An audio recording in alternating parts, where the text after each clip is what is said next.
Hey, Leading Learning listener, if improving as a learning business professional is one of your goals for 2025, be sure to go to leadinglearning.com/summit. The Learning Business Summit is the only event laser-focused on professionals like you who lead and work in market-facing businesses that serve adult learners. Over 3 days online, you'll have the chance to connect and learn with peers and experts and grow your knowledge and network. There will be education sessions led by experts and practitioners, LearnTech platform and tool demonstrations, and high-value opportunities to connect with peers and expand your professional network. All of this happens entirely online January 28th, 29th, and 30th. Visit leadinglearning.com/summit to get all the details, and then join us for the Learning Business Summit. Now, on with the episode. I always would recommend, err on the side of having shorter amounts of content or slides or screens in a topic. I myself, even in my pleasure reading, I'm more and more drawn to books that have short chapters. I just find it a whole lot easier and more enjoyable to read and review it. I think in learning, when you have relatively short little topics, you feel a sense of achievement and you don't feel so overwhelmed by long, lengthy lessons.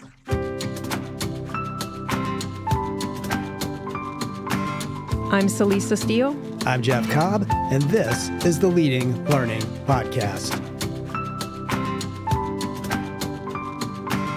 Understanding learning theory and putting that theory into practice is fundamental if a learning business is to create courses and other offerings that result in positive change and impact. This episode, number 441, features a conversation with instructional psychologist Dr. Ruth Colvin Clark. This is an encore airing of an interview from our archives. Ruth has spent her career translating academic research into practical guidelines and advocating for the use of evidence-backed approaches. She's the author of many articles and books, including Evidence-Based Training Methods and E-Learning and the Science of Instruction, both of which we highly recommend. Celisa and I had followed and appreciated Ruth's practical writing for years, so it was a true pleasure to have her on the Leading Learning Podcast. Celisa and Ruth originally spoke in May 2021 as part of a series we did on learning science for learning businesses. Their conversation starts with Ruth sharing about her background in science and how that shaped her approach to adult learning.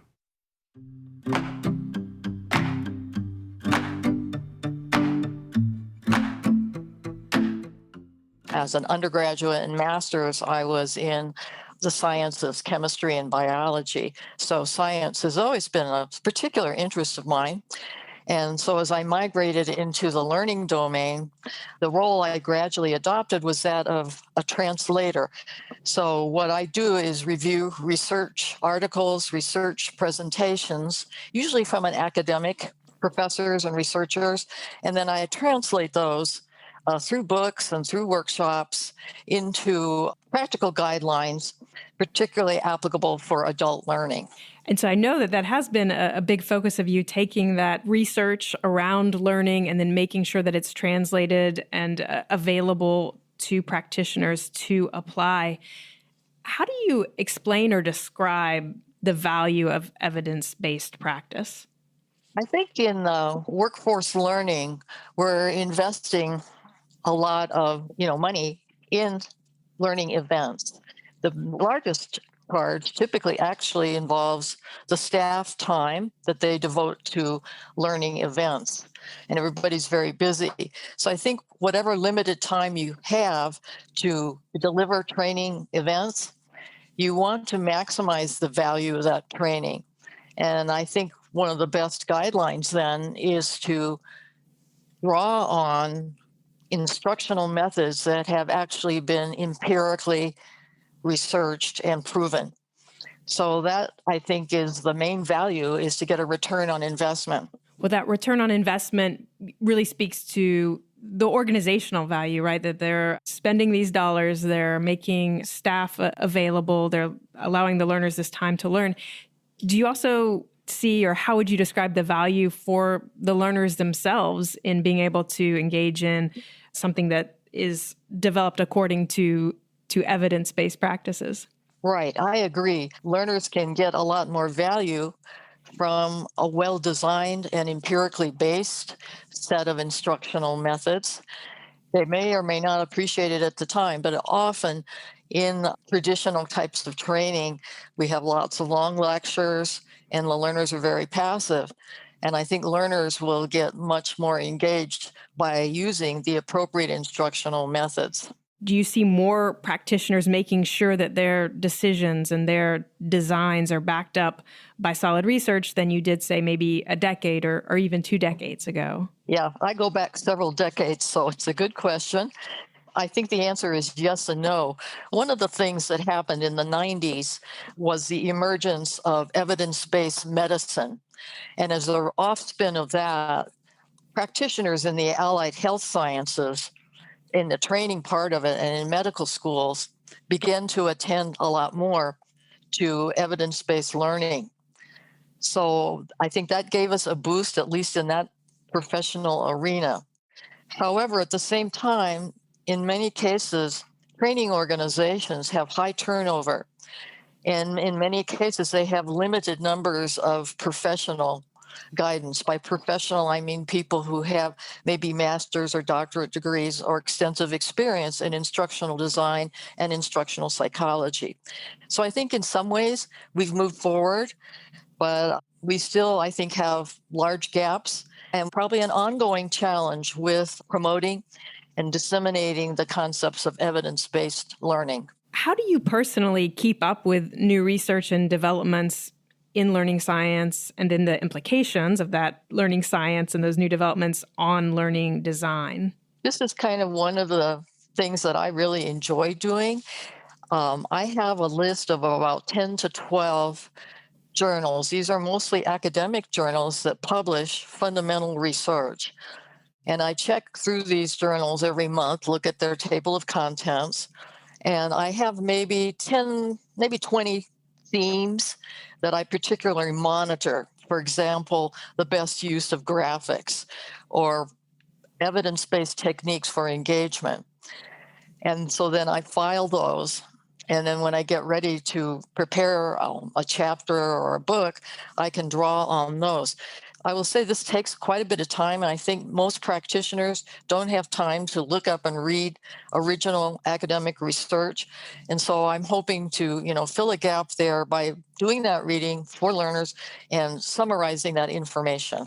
Well, it is a great service. I know from having spent time with some of your writing just how useful it is to have you pull together from these various sources the evidence and then spell out the implications of that.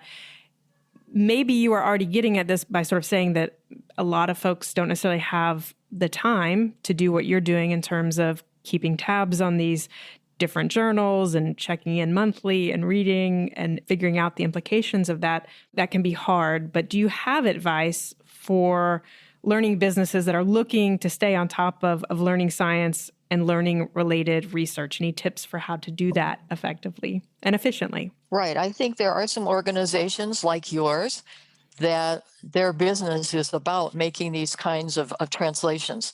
Some of the professional societies like ISPI, and also one I'm involved in recently, Learning Development Accelerator, have publications, websites, conferences, online and in person, that try to translate this research into practical guidelines and illustrations for practitioners. So I would advise people to take a look at, books and online conferences, websites, discussion forums on LinkedIn that are grounded with evidence-based practice. I'm most familiar with the book that you co-authored with Richard Mayer, E-Learning and the Science of Instruction. And as that title suggests, it really focuses on the mode of e-learning. How different is it to design effective learning for different modes? What are the salient differences when designing for e-learning versus classroom instruction, for example? That's a great question about how best to exploit the features or what we call affordances of different media. The good news is, I think all media, there is a common body of research that whether you're in the classroom or whether you are designing for e-learning, you want to apply those guidelines. But as far as differences, I think one of the main things in e-learning is the difference in learner control. So if you are in an asynchronous e-learning, you have the opportunity to go at your own pace, to go back and review something else. Compared to in the classroom, typically you're kind of going along at the instructor's pace, not necessarily your own. So I think that's a major thing to keep in mind with e-learning, the learner control aspect. Also, in technology, you have an opportunity, perhaps, it's a little easier to do things like simulations. And one of the latest things now is immersive virtual reality and those kinds of things. So I think you have some opportunities in e-learning, but the classroom also has great opportunities as far as just social presence. You have individual people there and you can get them engaged both with one another and also with yourself. So I think all media have strengths and weaknesses, and perhaps sometimes the best solution is a blended solution where you combine some asynchronous e-learning, maybe with synchronous classroom-led training. To pick up on what you were just saying there, that all these media have different strengths and weaknesses, I'm going to ask a direct question I'm pretty sure I know the answer to, but just want to ask, so is there a gold standard in terms of mode? Is there sort of, if you have the choice, always go with X, whether that's classroom or e-learning or some other mode? Well, it's interesting, having tracked this, some professional organizations actually have published for probably 20 or 30 years, maybe more like 20, the proportion of use of e-learning versus classroom.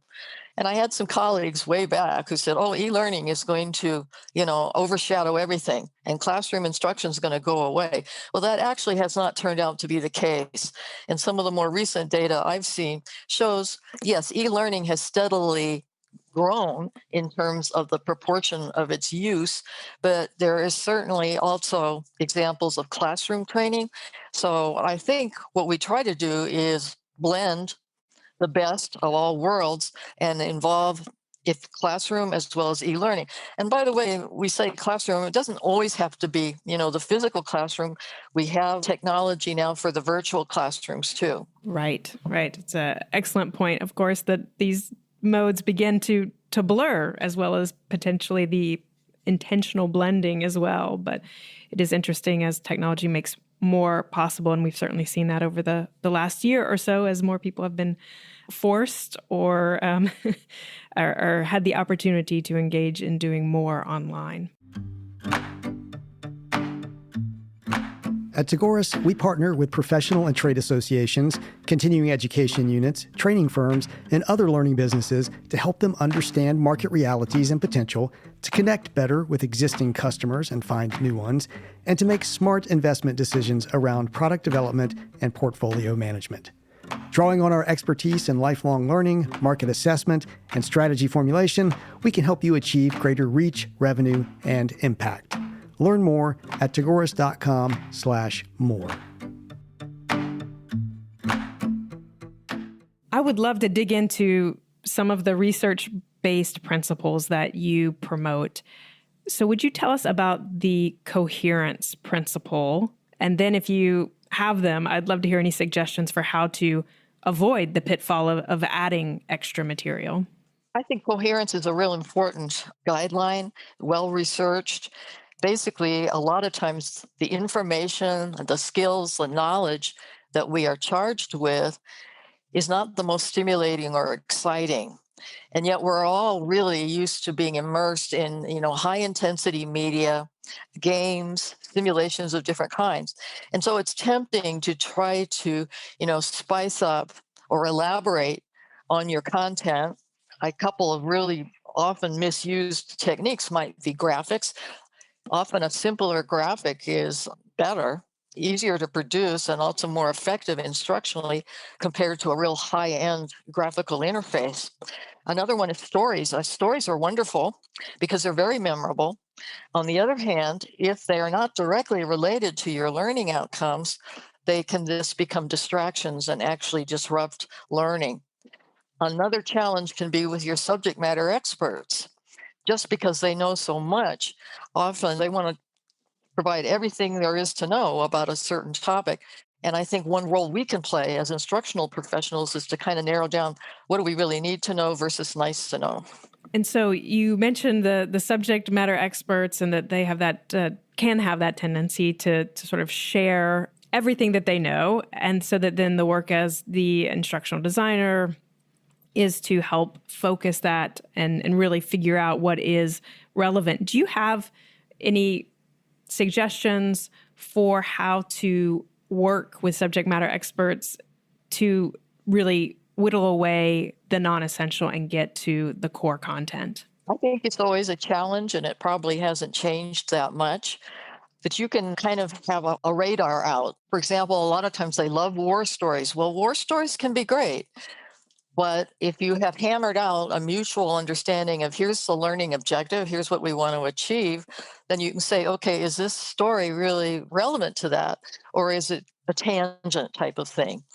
Also, you can maybe have groups of people who kind of review the material, and typically you have a certain amount of time, and you yourself as an editor can go through and cut out extraneous materials given the challenges of time, and given that most learners are going to want to accomplish what they need to accomplish in the most efficient way possible. So I'd love to hear you talk about the redundancy principle. And I feel like we hear often that repetition is the mother of all learning. And redundancy could be seen as a kind of repetition. So what's the danger in redundancy? Okay, let me begin by just being very specific about what the research has shown and what we mean when we say the redundancy principle. So that principle actually refers to a situation where you have a screen or a slide that has a graphic of moderate to high complexity. And then you need to explain that graphic, which you could use text on the slide or on the screen. And then you can have audio narration of that text. And redundancy, which is to be avoided, is a situation, and you've probably all experienced it. I've seen it on TV where there's a whole lot of text, and then the audio or the narrator actually narrates exactly those sentences. That's what's known as redundancy. And I think that's a little different from redundancy in which you're trying to review and work in earlier threads into later portions of your course. So this is specifically redundancy in terms of the modes of audio and text and visual. And the reason for it is if you have a graphic of moderate or high complexity, that's going into the visual center of your brain. And then you also are having on-screen text that's also competing with that limited visual resource. And you can also be out of sync. I know when people are reading things on a screen to me, I could read it myself a lot faster. And yet often I think as instructors, we feel, oh, I've got to say something, so I have to read this to people. And so it actually overloads the visual center of the brain. And it's a disruption in that it can be out of sync with what the person's natural reading rate is. So that's, a more specific guideline about the redundancy principle. I think that's very helpful. And so part of what you're talking about there is it's creating if we have redundant content at the same time, this audio and the visual happening, I mean, that's putting greater demands on, it's a greater cognitive load, right? A higher cognitive load. Exactly. I feel like chunking, which I think fits with your segmenting principle. I hear chunking get a lot of lip service, but I'm also not sure that people really understand how to chunk. So I would be interested to hear what advice you have for how to effectively segment learning. It's a really good question. As we talked earlier, the huge advantage to asynchronous e-learning is if you keep each of your content points or slides, if you would, or your topics relatively brief, then learners can control their own pace. And in those situations, learners themselves can segment what you have provided. I think it's much more demanding and difficult in something that is more instructor pace, such as a video or a classroom or virtual classroom environment. One thing to keep in mind is your target audience. So if you have relatively experienced learners, by that I mean experienced in the content and the domain that you're talking about, then this whole chunking principle is not quite so crucial because they themselves can, manage greater amounts of instructional content. But particularly when you have novice learners, you want to employ a variety of techniques. For example, using a lot of white space, even on a page or on a screen. You don't need to write sentences. Maybe you can just put one or two words there and use your narration to elaborate on it. Your graphics, you could maybe do a build. If it's a complex graphic, maybe you'll build it up gradually, either on the screen or on the slide. Those are the main things. And then I think in general, it's really hard to know, is this exactly segmented correctly? And it probably isn't for each individual. But I always would recommend, error on the side of having shorter amounts of content or slides or screens in a topic. I myself, even in my pleasure reading, I'm more and more drawn to books that have short chapters. I just find it a whole lot easier and more enjoyable to read and review it. I think in learning, when you have relatively short little topics, you feel a sense of achievement and you don't feel so overwhelmed by, long, lengthy lessons. Is outlining and segmenting, are those related concepts and kind of getting clear on the content you're covering? And if you just organize it, is that going to help you as you segment it? Or is it something different than that outlining process in your mind? I think outlining is one, very powerful tool. And it's a good place to start because it's a relatively, straightforward technique. And you can do it mostly with text and then begin to get clear. First we have our learning objective. Now here's our content. Now let's outline how we're going to break this down into maybe modules and then modules into lessons. I think it's a useful tool. Another useful tool can be storyboarding. So maybe you outline first and then you start to sketch out some storyboards where you're going to show your graphic and your content high level first and then breaking out more detail. I think one of the things I really appreciate about e-learning and the science of instruction is just you can look at the table of contents and it serves as a review session. You're looking back at the topics and then the subtopics, and it's bringing it all back to mind. So I really appreciate that. And that was actually an evidence-based technique. So they've shown if you start, a lesson or a chapter just quickly with, a quick little outline or here's some major topics, serves as an advanced organizer, and it helps with the reading or the learning process. So we've touched on several different aspects of effective learning, but if I asked you to pick just one, what aspect of effective learning do you wish was more broadly understood and supported by those designing and providing learning to adults?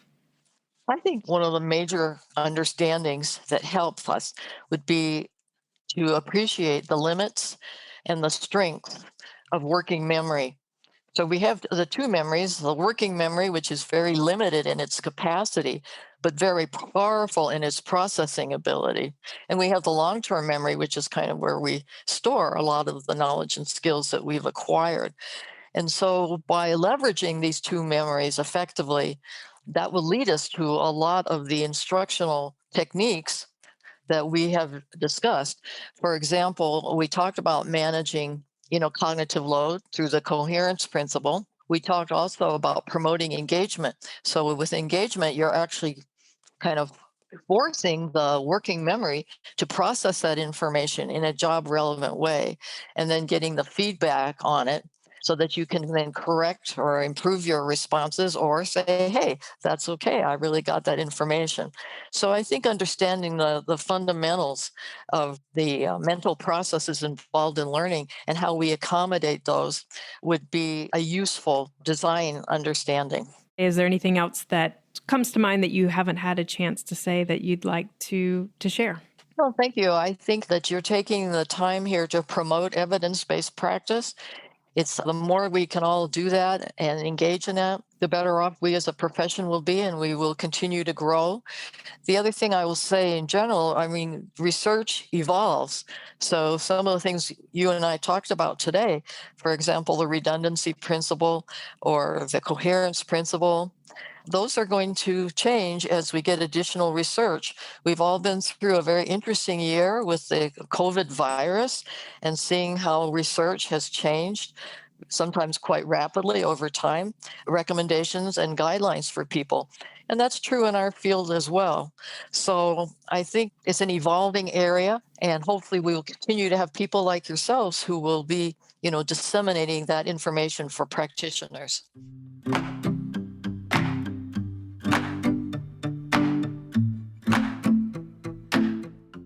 Dr. Ruth Colvin Clark is an instructional psychologist and author of many articles and books about evidence-based approaches to learning, including Evidence-Based Training Methods and E-Learning and the Science of Instruction. In the show notes at leadinglearning.com/episode 441, you'll see options for subscribing to the podcast. Jeff and I would be grateful if you would subscribe if you haven't yet, as subscriptions give us some insight into the impact of the podcast. And we'd be grateful if you would take a minute to rate us on Apple Podcast or wherever you listen, especially if you enjoy the show. Celisa and I personally appreciate those reviews and ratings, and they help the podcast show up when others search for content on leading a learning business.